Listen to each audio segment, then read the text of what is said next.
Hey everyone, it's been a while. I'm not sure how many of you noticed, but some of my cartoon videos have been taken down. I received a takedown notice recently that affected two videos, the ones with the Out of the Inkwell cartoons, resulting in a copyright strike.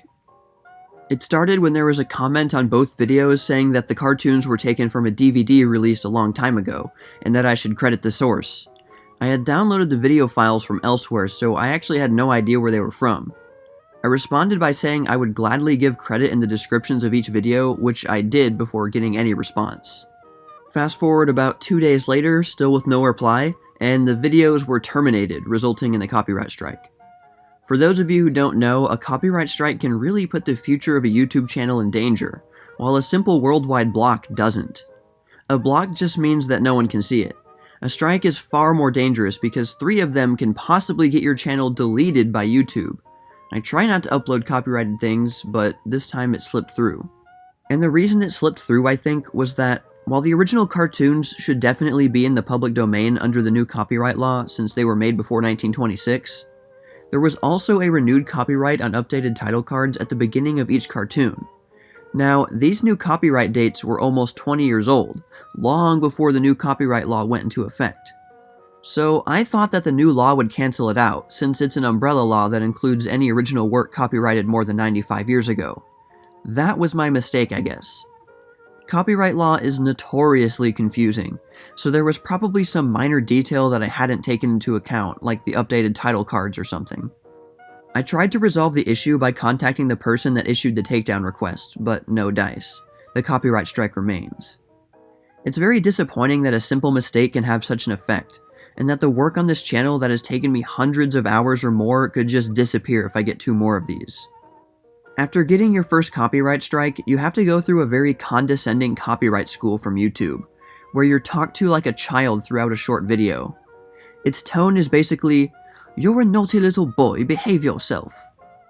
Copyrights are very confusing, and I'm pretty sure that the reason these Out of the Inkwell videos were subject to copyright was that the DVD had added new title cards at the beginning of each cartoon. But I am not going to test that theory out by re-uploading them without the newer title cards.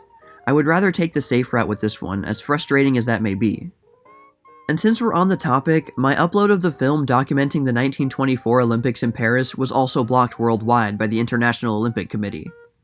For this one, I suspect that it happened because the film was originally copyrighted in France, and I couldn't find any record of it being copyrighted in the US, where it would otherwise be in the public domain. So once again, sorry about that, but it's not my fault, and I'm not going to pursue it further. And as frustrating as that is, it's only a block, and there's no danger in it, and I'm not going to challenge it. I think that's the way this should be dealt with, a simple, impersonal block, at least with something that old. A legal takedown request is a very aggressive move, and when it comes to such old films that only have a small following anyway, it should only be used as a last resort. I'm pretty surprised that anyone still cares about the copyrights of works that are so old, and I'm afraid that this will contribute to an increasing lack of interest in them, their importance and place in history forgotten due to laws in the modern day. One of my original goals for this channel was to make old and forgotten works from the 1920s available and easy to find in one place. I've been really happy to hear people make comments that say something like, "Oh, I've never seen this before, and I probably never would have found it if it weren't for this channel," because it makes me feel like I've succeeded. If anything, my hope is that my stripped down uploads of films will increase the sales of physical and digital releases. While it may be frustrating for some viewers, I think it's important for them to get a taste of what the 1920s has to offer, and then to support the real people on the front lines restoring films, adding an updated film score, etc. My strategy might be hard for those people to understand, but I always want to encourage people to invest in the renewed efforts to improve these works with modern technology as much as possible. Personally, in my opinion, if everyone involved in creating the original work is long gone, I think it should then be freely enjoyed by everyone.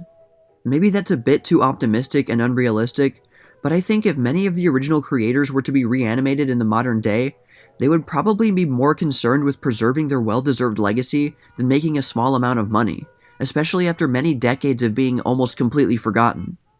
But unfortunately for me, my opinion isn't the law, and I know that not everyone will agree with it.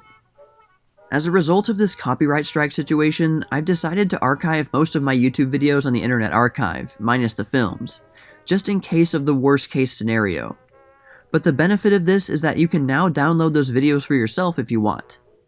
I used YouTube's built-in download feature for creators to download their own videos, and I was surprised to see that the file sizes were very, very small, which makes them much easier to download. I'll leave a link in the description for the new Internet Archive account. Now let's move on to something that can't possibly be copyrighted. I have a new series of videos in the works that some of you might already know about if you follow my Instagram page for this channel. If not, you should check it out. A while back, I bought a set of letters from eBay, all from the 1920s.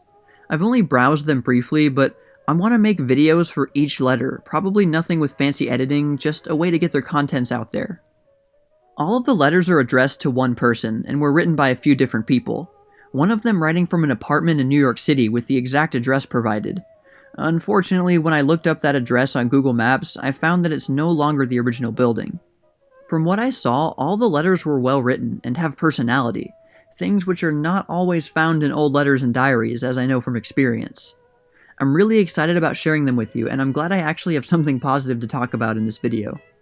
I also want to use this opportunity to announce the return of my Famous Deaths of the 1920s series. I uploaded the first 3 parts a long time ago, when I didn't really know how to properly balance the audio with the background music. And in the time since then, I have not only solved that problem, but I also came across plenty of more people to include in them. Before, without any real place to start, I had done some simple Google searches for famous people who died in the 1920s, and the results were pretty disappointing. Aside from the most sensational, like Rudolph Valentino, many of the others were old scientists, inventors, or other people who simply died of old age, which doesn't really make for an interesting video. I've come across so many others to include now that for some reason never showed up in these online lists. This time, I'll be able to make at least 2 parts that are themed. One will cover 3 figures from the film industry, and the other will cover 3 international world leaders. I might be able to make some more themed parts, but I'll announce that later when I've figured out what to do next. I haven't decided how many new parts there will be, but it should be more than 3. So I guess that's all I have to say for now. If you want to see some of the strange and interesting things I come across while searching for new content to make videos about, please check out my Instagram page. The link is in the description. Well, that's all for now, all you sheiks and gals out there, but stay tuned for more tales from the Jazz Age.